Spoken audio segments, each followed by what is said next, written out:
तोर बिना वो मोरे सपना कैसे सजाऊं राजा तोर बिना रे।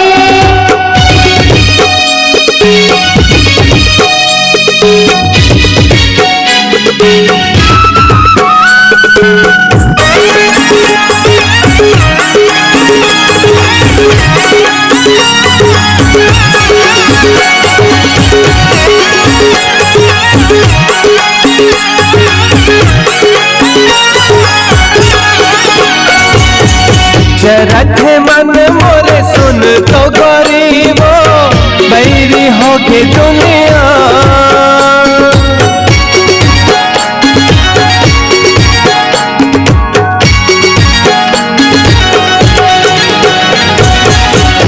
रखे मन मोरे सुन तो गरीबो बैरी हो के दुनिया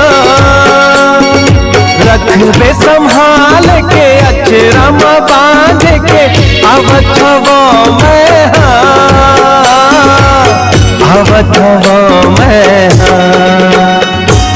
जिंदगी कैसे बिताऊं तोर बिना वो तोर बिना वो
मोला हवे विश्वास गोरी देबे मोरे साथ